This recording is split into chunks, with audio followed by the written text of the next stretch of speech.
क्या हाल है बच्चों। तो आज हम पढ़ेंगे क्लास 6 के सोशल साइंस के हिस्ट्री का चैप्टर 2। चैप्टर का नाम है from gathering to growing food crops. बेटा चैप्टर स्टार्ट करने से पहले मैं आप सभी से एक रिक्वेस्ट करूंगा, हमारे चैनल पर class 9th, class 7th, class 6th और क्लास 10th और 11th के आर्ट्स के बच्चों की सिलेबस जरूर जल्दी आने वाले हैं। तो अभी आप लोग चैनल को सब्सक्राइब कर दिया। अगर इन क्लासेस में से कोई क्लासेस का फ्रेंड या आपकी कोई बड़े भाई बहन देखते हैं तो प्लीज उनको भी ये वीडियोस अपने चैनल के हमारे चैनल के बारे में बता दीजिएगा, ठीक है। तो देखिए चैप्टर का नाम है from gathering to growing food crops, ठीक है। गैदरिंग का मतलब क्या होता है, पहले ये लोग कलेक्ट करते थे फूड को, ठीक है। फ्रॉम गैदरिंग मतलब कलेक्टिंग से लेके फूड क्रॉप के ग्रोइंग तक के प्रोसेस के बारे में बताएंगे इसमें, कि पहले लोग कैसे चीजों को कलेक्ट करते थे, ठीक है, कैसे हंटिंग करते थे, फिर कैसे फूड क्रॉप्स ग्रो करने लगे, ठीक है। तो चैप्टर स्टार्ट करते हैं। तो अब बेटा चैप्टर में आता है हंटर गैदरर्स और आता है the reason why hunter gatherers moved from place to place. पहले देख लेते हैं हंटर गैदरर्स कौन थे। इस चैप्टर का जो मेन हमारा एजेंडा है वो इसी बेस पे फिक्स है कि हंटर गैदरर्स कौन थे, वो लोग एक जगह से दूसरी जगह कैसे जाते थे, अभी हम यहाँ पढ़ने वाले हैं जो। तो पहले देख लेते हैं हंटर और गैदरर्स नाम ही क्यों पड़ा इन लोगों का, ये भी तो लोग ही थे, इनका नाम हंटर गैदरर्स क्यों पड़ा। देखो the name come from the way in which they got their food. देखो हंटर गैदर कौन होते हैं, हंटर कौन होंगे, शिकारी। इनका नाम इसीलिए पड़ा क्योंकि ये घूम घूम के शिकार किया करते थे, ठीक है। The name come from the way in which they got their food, इनका नाम इसलिए पड़ा जिस तरीके से लोग खाना इकट्ठा करते थे उसी वजह से इनका नाम हंटर गैदरर्स पड़ा। Generally they hunted wild animals. क्या क्या हंट करते थे, देखो wild animals, caught fish and birds, gathered fruits, roots, nuts, seeds, leaves, stalks and eggs। देखो ये लोग आम तौर पे जानवरों को मारते थे, जानवरों के शिकार करते थे, मछलियां पकड़ते थे, पक्षियों को पकड़ते थे, फ्रूट्स को कलेक्ट करते थे, रूट्स को कलेक्ट करते थे, नट्स, सीड्स, लीव्स, स्टॉक्स और एग्स को कलेक्ट करके खाते थे। इनका इनका खाना कहां से आता था, हंट करके और गैदर करके, ठीक है।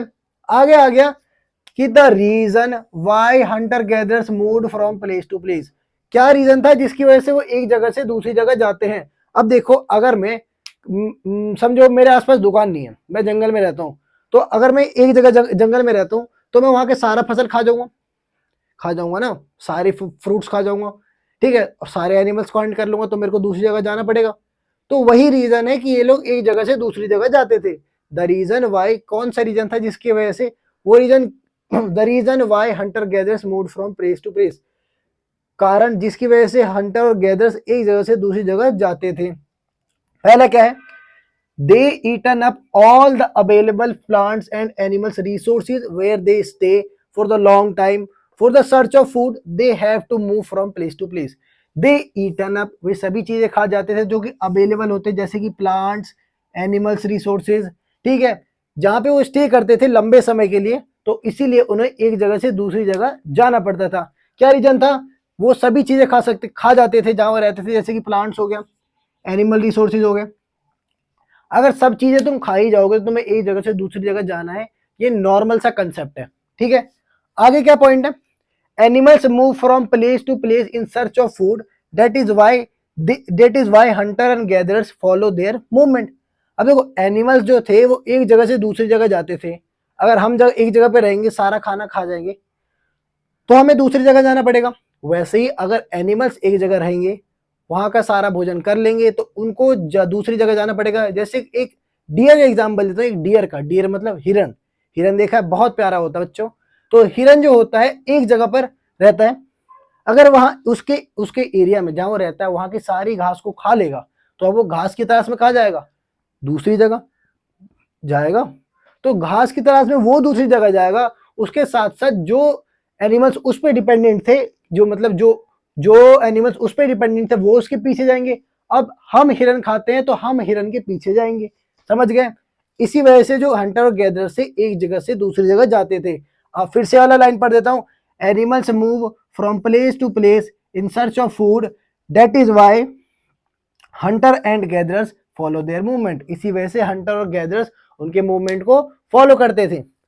आगे क्या आ गया, because off season change season change, some of the plants and trees don't bear fruits, so they have to move from place to place. देखो अब हर साल तो एक फ्रूट नहीं उग सकता ना. अब मैंगो का एग्जाम्पल लेते, आम का एग्जाम्पल लेते, आम का एक उदाहरण लेते हैं. अब जैसे गर्मियां आने वाली है बच्चों, गर्मियों में आम आएंगे, बहुत रसीले होते हैं, बहुत मीठे होते हैं. अब ये मत बोलो सर याद क्यों दिला रहे हो, ठीक है. तो वो हर साल तो नहीं होते ना, हर साल तो नहीं उगते ना, पूरे साल तो नहीं उगते ना, मतलब पूरे साल तो नहीं उगते ना, सिर्फ गर्मियों के सीजन में उगते हैं, ठीक है. तो इसीलिए अगर वो गर्मियों में रहते हैं तो उनको मैंगो खाना पड़ेगा. लेकिन अब सर्दियां आ जाएंगी तो मैंगो वाले एरिया में क्या दूसरे फ्रूट्स उगेंगे? नहीं उगेंगे ना. तो इसीलिए उन्हें एक जगह से दूसरी जगह जाना पड़ेगा, क्योंकि क्योंकि सीजन चेंज की वजह से जो प्लांट और ट्रीज है वो फ्रूट्स को ग्रो नहीं कर पाते, फ्रूट्स को बियर नहीं कर पाते. इसी वजह से इनको एक जगह से दूसरी जगह जाना पड़ता था. अब हमारे पास चौथा पॉइंट क्या है? Plants and animals and people need water. People need water during the dry season, that is why they travel from place to place. अब देखो कोई कोई सीजनल जो नदियां होती है जहां पे परमानेंट रिवर नहीं होता, ठीक है, जो कि किसी बरसात के मौसम में ही रहती है सिर्फ, तो अगर मैं उस एरिया में रहता हूं तो जब बरसात का मौसम खत्म हो जाएगा बच्चों, तो मुझे उस जगह को छोड़कर भी जाना होगा दूसरी जगह पानी की तलाश में, ठीक है. इसका स्क्रीनशॉट ले लो जल्दी से, या फिर अपनी कॉपी में उतार लो अगर कॉपी लेके बैठे हो, ठीक है. बेटा मैं आपको सजेस्ट करूंगा कि आप साथ ही साथ बुक भी लेके बैठो, ताकि जो जो मैं पढ़ा रहा हूं ये चैप्टर पढ़ने के बाद आप अपने बुक से एक बार रीडिंग लगा लोगे तो बेटा वो कंसेप्ट क्लियर हो जाएगा और आप अच्छे से क्वेश्चंस को सॉल्व कर पाओगे, ठीक है. तो चलो आगे बढ़ते हैं. अब बच्चों आगे देखते हैं कि हम इन लोगों के बारे में कैसे जानते थे और ये लोग कौन सी जगह को चूज करते थे रहने के लिए, ठीक है. तो हमारे पे दो टॉपिक आ गया अभी, how do we know about these people, हम इन लोगों के बारे में कैसे जानते थे, और choosing a place to live in, ऐसी जगह चूज मतलब ये कौन सी जगह चूज करते थे जहां पर ये रहे. आर्कियोलॉजिस्ट, देखो आर्कियोलॉजिस्ट ये टर्म आपके लिए नया है. आर्कियोलॉजिस्ट कौन होते हैं? वो लोग जो पुरानी चीजों की खोज करते हैं, ठीक है, वो आर्कियोलॉजिस्ट होते हैं, ठीक है. ये लोग कभी कभी जगहों की खुदाई भी करते हैं ताकि वहां से पुराने अवशेषों को निकाल सके, ठीक है. Archaeologist have found some of the things hunter gatherers made and used. Archaeologist ने कुछ ऐसी चीजें खोजी है जो कि हंटर गैदरर्स मेड करते थे और उनका यूज करते थे, मतलब ऐसी चीजें आर्कियोलॉजिस्ट ने अभी फाउंड की है जिसका यूज हंटर और गैदरर्स करते थे और इनको खुद ही बनाया करते थे, ठीक है. It is likely that people have made and used tools of stone would and bone, of which stone tools have survived the best. इन्होंने ये पता किया है कि ये जो लोग हो सकते थे, it is likely that people have made and used tools of stone and would. इन्होंने ये बताया कि अंदाजा लगाया है चीजों को फाउंड करके, इनको चीजें मिली है जो उनसे, उन्होंने बोला कि इनको ये सब चीजें मिली है. क्या क्या मिली है? Tools of stone would and bone, ठीक है. Of which stone tools have survived the best, जिनमें से स्टोन टूल्स जो है वही सबसे लंबे टाइम तक सर्वाइव हो पाए हैं. लिखा है it is likely that people have made and use tools of stone would and bone. हमें इट इज लाइकली दैट, ये क्या क्या लोग, हमने क्या अंदाजा लगाया था? It is likely that people, जो लोग थे उन्होंने स्टोन टूल्स वुड और बोन की हेल्प से टूल्स को बनाया, और जिनमें से स्टोन के जो टूल्स थे वही सबसे ज्यादा टाइम तक सरवाइव कर पाए हैं. Choosing a place to live in. अब इससे पहले मैं आपको एक चीज बताता हूं, क्या आप जहां पे रहते हैं उसके आसपास में कोई नदी है या कोई लेक, मतलब आपके घर पे रेगुलर वाटर का सप्लाई है ना, तो आप उसी जगह पे रहोगे ना जहां पे वाटर सप्लाई रेगुलर हो, या आप रेगिस्तान में रह लोगे? हाँ बताओ बताओ. I get many sites of hunter gatherers were located near source of water such as rivers and lakes. बहुत सारे हंटर गैदरर्स बहुत सारे हंटर गैदरर्स की जो निशानियां हैं, मतलब जो प्रूफ है वो मिले हैं कहां पे? Near the rivers and lakes. Many sites of hunter and gatherers were located near source of water such as rivers and lakes. अब आगे देखते हैं. Places where stone tools found and were people made tools are known as sites. देखो ऐसी जगह जहां पे stones मिले हैं इनको पुराने जमाने के, और जहां पे लोग स्टोन टूल्स बनाया करते थे उसको क्या बोलते थे, फैक्ट्री साइट्स। क्या बोलते थे यार, ये तो मार्कर नहीं चल रहा। सो क्या बोलते थे, फैक्ट्री साइट्स, प्लेसेस वेयर, जगह जहां पे स्टोन मिले थे इनको पुराने जमाने के, और जहां पे लोग स्टोन टूल्स बनाते थे, इन टूल्स को बनाते थे, उसको फैक्ट्री साइट्स कहते थे। कभी कभी फैक्ट्री साइट्स पर लोग ज्यादा टाइम तक के लिए रह जाते थे, तो उसको क्या बोलते थे, हैबिटेशन कम फैक्ट्री साइट्स। अगर कभी कभी people, sometimes people lived here for longer spells of time, these sites are called habitation cum factory sites. अगर फैक्ट्री साइट्स पे कुछ लोग लंबे टाइम तक के लिए रहते थे तो उस जगह को क्या बोलने लगते थे, हैबिटेशन कम फैक्ट्री साइट्स। ठीक है, एक बार मैं फिर से इस पूरे को पढ़ के समझा देता हूं और आप लोग इसका स्क्रीनशॉट भी ले लो। ठीक है, क्या लिखा है, archaeologist have found some of the things hunter gatherers made and use. Archaeologist को कुछ चीजें मिली हैं जो हंटर गैदरर्स यूज करते थे और उसका निर्माण भी खुद करते थे, उसको बनाया भी खुद करते थे। It is likely it is likely that people have made and used tools of stone, wood and bone, of which stone tools have survived the best। अंदाजा लगाया गया है कि जो लोग थे वो किस चीज का, किस चीज का टूल्स बनाया करते थे, स्टोन, वुड और बोन के, जिनमें से स्टोन टूल्स जो है वो सबसे लंबे टाइम तक सर्वाइव कर पाए हैं। Choosing a place to live in, अभी कैसी जगह को चूज करते थे रहने के लिए। Many sites of hunter-gatherers were located near source of water such as rivers and lakes। Hunter gatherers के बहुत सारे साइट्स लोकेट हुए कहां पे, near the source of water, जैसे कि रिवर हो गया और लेक, रिवर और लेक्स के पास इनके बहुत सारे साइट्स मिले हैं। अगला पॉइंट है, places where stone was found and where people made tools are known as factory sites. जगह है जहां पे स्टोन मिले हैं पुराने जमाने के और जहां पे लोग इन टूल्स को बनाया करते थे उसको क्या बोलते थे, फैक्ट्री साइट्स।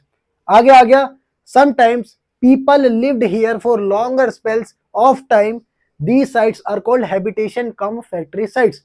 कभी कभी जब फैक्ट्री साइट पर लोग लंबे टाइम के लिए रहा करते थे तो जगह को क्या बोला जाता था फिर, हैबिटेशन कम फैक्ट्री साइट्स। तो आप इसका स्क्रीनशॉट लो जल्दी से, ले लिया। अब हम देखते हैं मेकिंग ऑफ स्टोन टूल्स। अब बच्चों हम पढ़ते हैं कि मेकिंग ऑफ स्टोन टूल्स और finding out about fire. Fire के बारे में क्या इन्होंने खोज की, देखो देखो टूल्स का इन्होंने दो टेक्निक का यूज किया था टूल्स बनाने के लिए। पहले था पत्थर के ऊपर पत्थर मार के टूल्स बनाने का और प्रेशर फ्लेकिंग।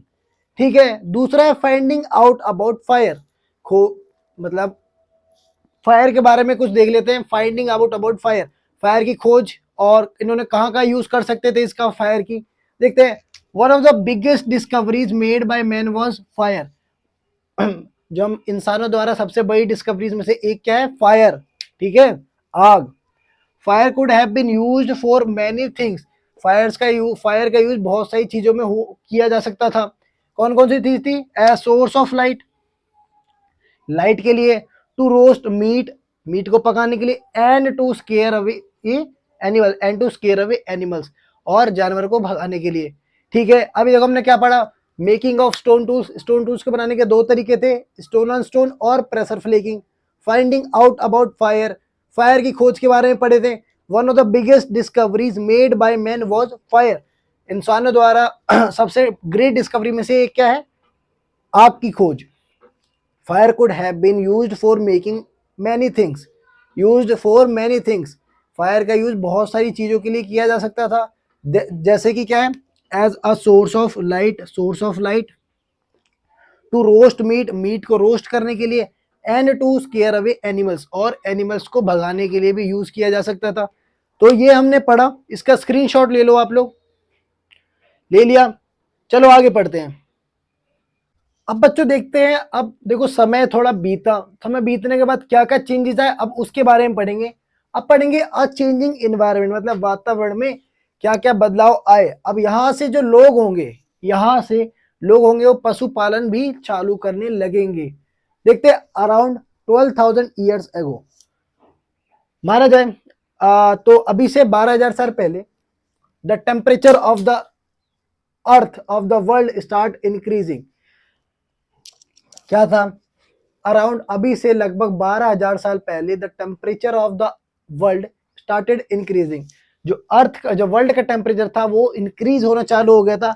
अब देखो टेम्परेचर इंक्रीज हुआ तो ग्रास लैंड का जो है वो उगना, ग्रास लैंड का जो डेवलपमेंट है वो बहुत जगहों में हो गया। ठीक है, अब ग्रास लैंड का डेवलपमेंट होगा तो जानवर बढ़ेंगे। ठीक है, भेड़ बकरी गाय ये सब बढ़ेंगी। अगर ये बढ़ेंगी तभी तो पशुपालन होगा बच्चों। जब तक भेड़ बकरी ये सब होंगी ही नहीं तो क्या होगा? तब तक पशुपालन होगा ही नहीं। In many areas this led to the development of grassland. बहुत सारी जगहों में, ठीक है, इसने क्या किया? Development of grassland. अब देखो टेम्परेचर इंक्रीज होने की वजह से ग्रासलैंड का निर्माण हुआ। People started thinking about herding and rearing of these animals and these animals themselves. अब लोगों ने सोचना चालू कर दिया कि अब हमें पशुपालन करना चाहिए। ठीक है, इनके दिमाग में ये ख्याल आया। ठीक है, उस टाइम ये ख्याल आया कि अब थोड़ा हमें पशुपालन का भी काम चालू करना चाहिए। कब तक हम ऐसे शिकार करेंगे, एक जगह से दूसरी जगह भागेंगे। और जो फिशिंग है, ठीक है, अब लोग नदी के पास रहते हैं तो नदी के पास मछलियां होंगी तो फिशिंग भी इंपॉर्टेंट हो गई यहाँ से।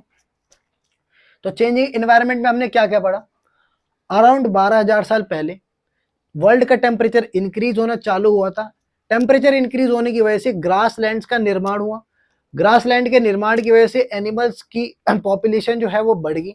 एनिमल्स की पॉपुलेशन बढ़ने की वजह से जो लोग हैं उन्होंने सोचा कि अब हमें क्या करना चाहिए, अब हमें पशुओं को पालना चाहिए। ठीक है, उनके दिमाग में ये ख्याल आया। और साथ ही साथ ये लोग नदी के पास रहते थे तो फिशिंग भी, मतलब मछली को पकड़ना भी इनके लिए इंपॉर्टेंट हो गया। ठीक है बच्चों, तो इसका स्क्रीनशॉट ले लो जल्दी से। ले लिया? तो चलो आगे बढ़ते हैं। तो बच्चों अब देखते हैं the beginning of farming and herding. अब देखो खेती बाड़ी की शुरुआत हो जाएगी और पशुपालन तो हमने पढ़ ही लिया।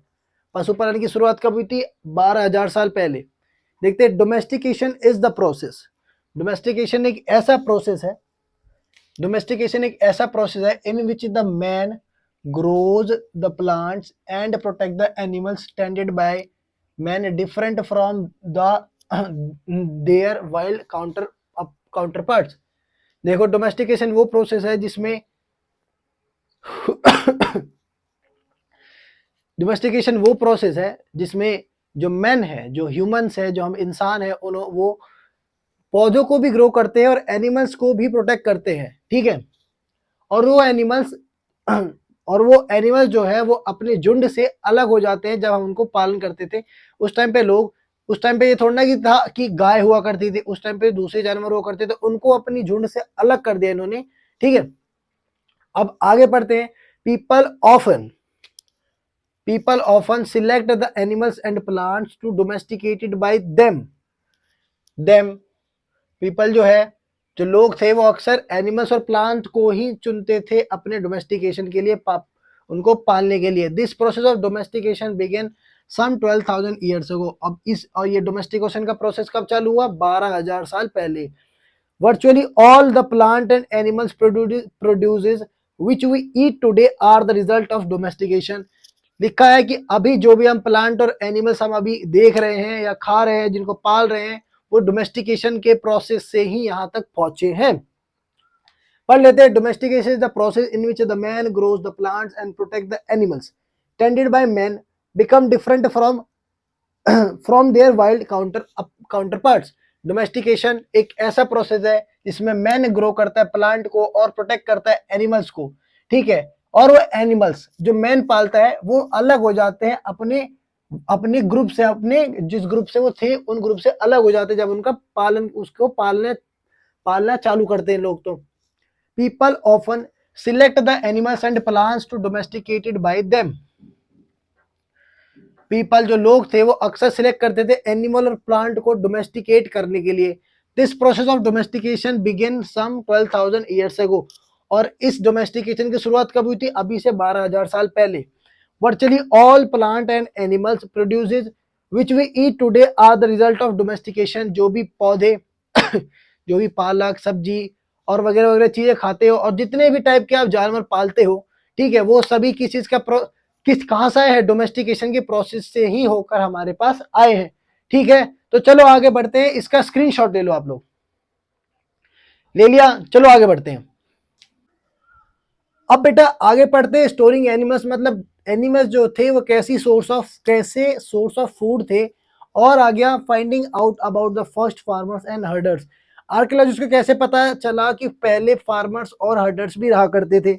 तो देखते हैं, storing animals, animals multiply naturally. जो एनिमल्स है वो नेचुरली मल्टीप्लाई करते हैं, मतलब 2 से 4, 4 से 6, 6 से 8, 8 से 10। ठीक है, besides if they looked after carefully, अगर उनकी देखभाल ढंग से किया जाए तो दे प्रोवाइड मिल्क, ये हमें दूध भी देते हैं, और meat, they provide milk which is an important source of food and meat. देखो मिल्क देते हैं और क्या देते हैं, meat. Whenever they required, जब भी उन्हें जरूरत थी वो लोग मिल्क और मीट ले लेते थे। मिल्क तो कैसे नॉर्मल हमको पता ही है मिल्क।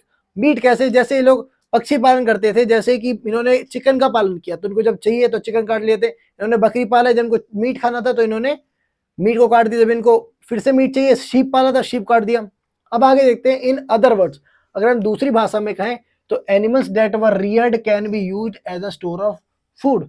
एनिमल्स जिनको पालते थे लोग किसके, इसको फूड की तरह भी यूज कर सकते थे। और तो क्या बोला, store of food. Store of food का इन लोगों ने finding out about the first farmers and herders, पहले फार्मर्स थे और हर्डर्स थे, उनके बारे में खोज की कैसे। The archaeologist have found evidence of early farmers and herders. Archaeologist क्या होते हैं बच्चों, आप सभी को पता है। आर्कियोलॉजिस्ट ने खोजा एविडेंस अर्ली फार्मर्स और हर्डर्स का। These are found all over the subcontinent, subcontinent मतलब बेटा इंडिया, इंडिया हो गया। आगे है, some of the most important ones are in the north west, इनमें से बहुत ज्यादा जो इंपॉर्टेंट थे वो खाते थे नॉर्थ वेस्ट में, प्रेजेंट डे में कश्मीर और ईस्ट और साउथ इंडिया। ठीक है, कहां कहां पे हमें ये एविडेंस मिले हैं, नॉर्थ वेस्ट, कश्मीर और ईस्ट में और साउथ इंडिया में। आगे है, to prove that the settlements belong to farmers and herders. Archaeologist ने ये प्रूव करने के लिए कि जो सेटलमेंट्स थे वो फार्मर्स और हर्डर्स के थे, साइंटिस्ट ने स्टडी किया उस एविडेंस का जो इन्हें मिला। कौन से एविडेंस थे, प्लांट्स और एनिमल्स के जो एविडेंस थे उसकी स्टडी की। ठीक है, साइंटिस्ट हैव फाउंड, साइंटिस्ट ने क्या फाना, क्या साइंटिस्ट ने क्या खोजा, फाउंड बर्न्ड ग्रेन, जले हुए जो ग्रेन्स होते हैं, जो हमारे अनाज होते हैं, और at these sites, in sites पे क्या मिला इनको, जले हुए अनाज के दाने। These grains could have burned purposefully. अब इन ग्रेन्स का इन्होंने इन ग्रेन्स को, इन अनाज के दानों को इन लोगों ने किसी पर्पस के लिए जलाया होगा। Also bones of different animals found, और यहाँ पे अलग अलग जानवरों के, एनिमल्स के क्या मिले हमें, बोन्स भी मिले। आगे, based on these finds scientist confirm that number of crops, plants and animals existed in different part of सब कंटिनेंट। इसके बेस पे जो साइंटिस्ट थे उन्होंने कंफर्म किया कि बहुत सारे टाइप के क्रॉप्स, प्लांट्स और एनिमल्स, ठीक है, एग्जिस्ट करते थे अलग अलग पार्ट में सब कॉन्टिनेंट के। ठीक है, ये समझ गए स्टोरिंग एनिमल्स और finding out about first farmers and herders. क्या था, एनिमल्स मल्टीप्लाई नेचुरली, एनिमल्स अपने आप ही मल्टीप्लाई करते हैं, रिप्रोड्यूस करते हैं एक दूसरे से, रिप्रोड्यूस करते हैं, फिर उनका बच्चा फिर 2 से 4, 4 से 6, 6 से 8 मैंने बताया। इसके अलावा if they looked after carefully, अगर इनकी देखभाल ढंग से की जाए, दे प्रोवाइड मिल्क, ये लोग दूध देते हैं, विच is an important source of food, जो कि बहुत महत्वपूर्ण सोर्स है फूड, जो कि फूड का एक बहुत महत्वपूर्ण सोर्स है। और उसके बाद मीट मैंने बता दी, जैसे हमने बकरी पाला, हमें भूख लगी, हमने बकरी काट दी। व्हेनेवर दे रिक्वायर्ड, जब भी इनको इसकी जरूरत होती थी। In other words, animals that were reared can be used as a store of food.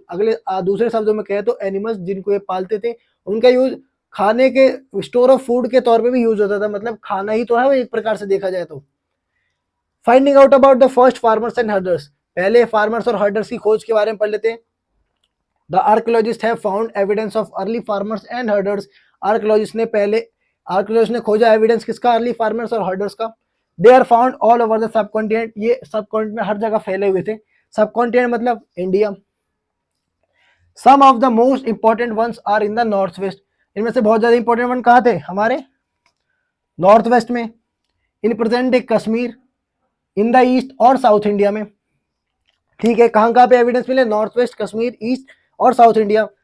To prove that the settlements belong to farmers and herders, ये प्रूव करने के लिए कि जो सेटलमेंट थे वो फार्मर्स और हर्डर्स के ही थे, साइंटिस्ट ने स्टडी किया एविडेंस के, वो प्लांट और एनिमल्स का जो एविडेंस मिला उसकी स्टडी की।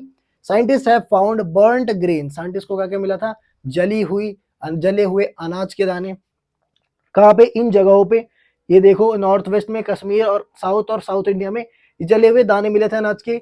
These grains could have burned purposefully, in grains को किसी मकसद की वजह से तो जलाया होगा। ऑल्सो यहाँ पे डिफरेंट एनिमल्स के बोन भी मिले थे। Based on these finds scientist confirm that a number of crops, plants and animals existed in different part of subcontinent. इस स्टडी के बेस पे साइंटिस्ट ने कंफर्म किया कि number of crops, different number of crops और plants और animals exist करते थे अलग अलग पार्ट्स में सब कंटिनेंट के। ठीक है, तो ये हमारा हो गया स्टोरिंग एनिमल्स और finding out about the first farmers and herders. कृपया इसका स्क्रीनशॉट ले लो बच्चों। ले लिया, चलो आगे बढ़ते हैं फिर। अब स्टूडेंट्स हम पढ़ते हैं टुवर्ड्स अ सेटल लाइफ। ठीक है, सेटल्ड लाइफ के बारे में पढ़ते थोड़ा। Archaeologist have found traces of many things, they have used these things to know how the ancient people lived, what did the ancient people eat, etc. Archaeologist के लोगों ने कुछ ऐसे ट्रेजेस फाइंड किए। Archaeologist have found traces of many things, archaeologist ने बहुत सारी चीजों की ट्रेसेस फाउंड की। ठीक है, they have use these things to know how the ancient people lived, इन्होंने इन चीज का यूज किस लिए किया, उससे पता कर सके कि कैसे जो एंशिएंट लोग थे वो रहते थे। ठीक है, और वो क्या खाया करते थे। अगला क्या है, traces of huts at some sites, कई कई जगह पे इनको झोपड़ी जो होती है, हट्स होती है, उनके भी ट्रेसेस मिले, उनके भी सबूत मिले हैं। फॉर एग्जाम्पल एक बुर्जा होम करके है कश्मीर में, जैसे हमने इससे पहली वाली स्लाइड में पढ़ा था कश्मीर के बारे में, कश्मीर में भी हमें क्या मिला है, एविडेंस। तो कश्मीर में बुर्जा होम में है, बुर्जा होम। पीपल बिल्ट पिट हाउसेस, मतलब गड्ढे वाले घर, अंदर अंडरग्राउंड कह सकते हैं हम, विच वर डग इनटू द ग्राउंड, जो कि ग्राउंड के अंदर तक होते थे, विद स्टेप्स लीडिंग, मतलब सीढ़ियां भी लगा रखी थी इनके अंदर जाने के लिए। दीज हाउसेज में have provided shelter in cold weather, कहा जाता है कि ये जो हाउसेज है वो शायद कोल्ड वेदर में शेल्टर प्रोवाइड करने के लिए बनाया गया होगा। कुकिंग हर्थ, मतलब खाना बनाने वाले चूल्हे, जो मिट्टी के चूल्हे आते हैं ना, अपने गांव में देखे होंगे, उसी के बारे में। Cooking places were found inside and outside that huts cook food either indoors or outdoors। देखो, sorry, cooking places were found inside and outside that huts, which suggests that depending on the weather people could cook food either indoors or outdoors। देखो क्या मिले हमें, खाना बनाने वाले चूल्हे, ठीक है, घर के अंदर और घर के बाहर भी। The huts with which suggest, जो कि सजेस्ट करता है कि वेदर के हिसाब से ही खाना बनाया जाता था। गर्मियों में खाना जो था वो घर के बाहर बनाया जाता था, ठंड में घर के अंदर, और बरसात में भी घर के अंदर ही खाना बनाया करते थे लोग। अब नियोलिथिक टूल्स क्या होते हैं, नियोलिथिक से पढ़ने, हम नियोलिथिक स्टार्ट करने से पहले जान लेते हैं कि नियोलिथिक है क्या। देखो, अभी से अराउंड 12,000 ईयर्स एगो या फिर 15,000 ईयर्स एगो पहले हमारा नियोलिथिक एज था। ठीक है, उसका बाद आ गया पैलियोलिथिक। पैलियोलिथिक को बोलते हैं ओल्ड स्टोन एज, जो कि था 2.5 मिलियन ईयर्स एगो। ठीक है, अब नियोलिथिक टूल्स क्या थे, इंक्लूड पॉलिश्ड स्टोन टूल्स मिले, जो कि देते थे कटिंग एज, मतलब कि चीज को काटने के लिए। ठीक है, एंड मोर्टर पिस्टल्स क्या होते थे, तुमने ओखली देखी पुराने जमाने वाली जो ऐसे दिखती थी, देखिए, उसी को बोलते हैं mortar pistols. Used for grinding grains, इससे हम ग्रेन जो थे, जो अनाज थे, उसको ग्राइंड करते थे वो लोग। Along with these neolithic tools even the tools of palaeolithic age were still used, इसके साथ साथ पैलियोलिथिक एज के टूल्स भी इस्तेमाल करते थे ये लोग। Farmers and herders live in a groups called tribes, जो फार्मर्स और हर्डर्स थे जो कि ग्रुप में रहते थे उसको ट्राइब कहते थे। ठीक है, एक बार फिर से पढ़ देता हूँ। Archaeologist have found traces of many things, they have used these things to know how the ancient people lived, what did the ancient people eat, etcetera. Archaeologist को बहुत सारे ट्रेसेस मिले हैं जिसके हेल्प से उन्होंने फाइंड करने की कोशिश की कि वो लोग कैसे रहते थे और क्या खाया करते थे। The traces of huts at some sites. For example, देखो, for example, in Burza home, people built pit houses which were dug into the ground with steps leading into them. These houses may have provided shelter in cold weather. देखो, जो huts है उनके भी proof मिले हैं कहाँ पे, बुर्जा होम जो कि है कश्मीर में। वो घर कैसे हुआ करते थे, इन्होंने बताया कि जो घर है वो कैसे जमीन के अंदर ही, जमीन के अंदर जैसे लैंड है उसके अंदर जो है इन्होंने गड्ढा बना कर रहते थे और उसके अंदर जाने के लिए सीढ़ियां भी थी। ठीक है, आगे कुकिंग हर्थ मतलब खाना बनाने वाले चूल्हे। Cooking places were found inside and outside the hearths which suggests that depending on the weather people could cook food either indoors और आउटडोर्स। देखो, खाने वाले चूल्हे मिले हैं। अब इन्होंने क्या लिखा कि इन्होंने देखा कि कुकिंग प्लेसेस, जो कुकिंग प्लेसेस है वो मिले हैं जो घर के बाहर भी और घर के अंदर भी। ये क्या सजेस्ट करते हैं कि देखो, गर्मी के जो मौसम होगा उसमें जो खाना है वो घर के बाहर बनता होगा और जो ठंड में और बरसात के मौसम में खाना जो है वो घर के अंदर बनता होगा। न्यूलिथिक टूल्स, न्यूलिथिक टूल से पहले जान लेते हैं न्यूलिथिक एज क्या है। न्यूलिथिक को बोलते हैं न्यू स्टोन एज, जो कि अभी से 15,000 ईयर्स एगो था। 15,000 कर लो, 12 से 15,000 कर लो। ठीक है, 15,000 year include polished stone tools to give cutting edge and mortar pistols used for grinding tools for grinding grains. All along with these Neolithic tools, even the tools of Paleolithic age were still found. Paleolithic मतलब अभी से 2.5 million years ago। ठीक है, इन्होंने क्या मिला, included polish stone tools, polish stone tools के साथ साथ ऐसे टूल्स मिले जो कि एजिंग के लिए, जो शार्प करने के लिए यूज होते थे। ठीक है, और साथ ही साथ मोटर पिस्टल मिले। मोटर पिस्टल क्या होती है, पुराने जमाने में ओखली आपके आप जब आप बहुत बचपन में आपने देखा होगा। ठीक है, वो भी मिले और साथ में पैलियोलिथिक टूल्स भी मिले, पैलियोलिथिक एज के टूल्स भी मिले। फार्मर्स और हर्डर जो कि ग्रुप में रहते हैं उनको क्या बोलते हैं, ट्राइब। ठीक है, इसका स्क्रीनशॉट ले लो जल्दी से, ले लिया। इसके आगे पढ़ते चलो।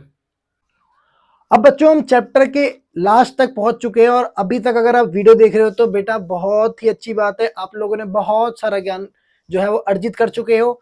अब हम पढ़ते हैं living and dying in Mehrgarh. Living and dying in Mehrgarh, पहले जान लेते हैं कि मेहरगढ़ अभी कहाँ पे है। मेहरगढ़ पाकिस्तान में है। पाकिस्तान के जो बोलन पास नाम की एक घाटी है उसी के आसपास में लोकेट करता है। ठीक है, और जो बोलन पास है वो ईरान में जाने के लिए एक महत्वपूर्ण रूट है। ठीक है, Mehergarh site is located in a fertile plain near the Bolan Pass, which is one of the most important routes into Iran. Mehrgarh जो साइट है वो लोकेट करता है फर्टाइल प्लेन में जो कि बोलन पास में है, जो कि बोलन पास के आसपास है, नियर द बोलन पास।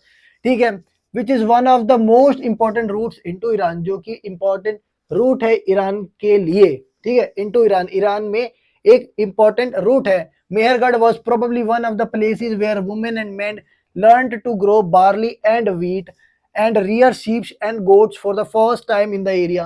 मेहरगढ़ को प्रोबेबली माना जाता है कि ऐसी जगहों में से एक है जहां पे मैन और वुमेन ने पहली बार बार्ली और वीट, बार्ली मतलब होता है जौ और वीट मतलब गेहूं, आपको पता ही है, उनका उपजाऊ मतलब उनको उनको उगाना चालू किया था। और माना जाता है कि रियर शीप्स और गोट्स मतलब शीप मतलब भेड़ और बकरियों को पालना भी सबसे पहले उस एरिया में मेहरगढ़ में ही हुआ था।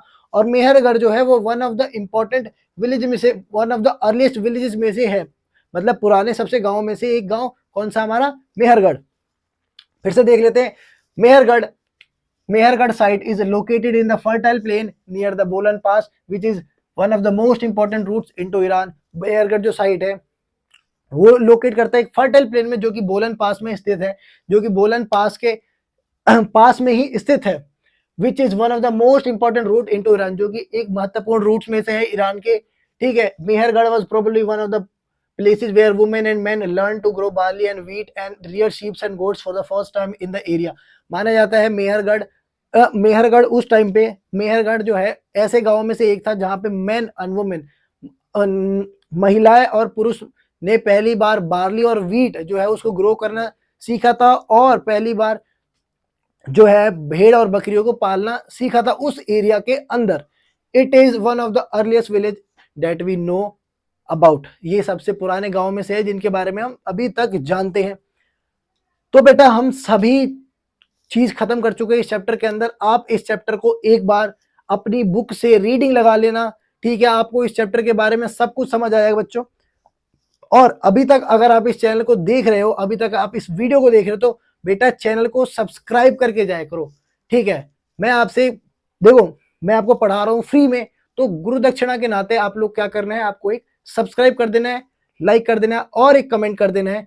कमेंट में आपको बताना है कि अगर हमने कोई टॉपिक छोड़ दिया है वो बताओ, और बताओ कि अगला जो चैप्टर है वो कौन सा हो, कौन से सब्जेक्ट का हो, ठीक है। मैथ्स को छोड़ के, देखो हम इस चैनल पे मैथ्स नहीं पढ़ाएंगे, ठीक है। हम यहाँ पे क्या क्या पढ़ाते हैं पहले ये बताता हूँ।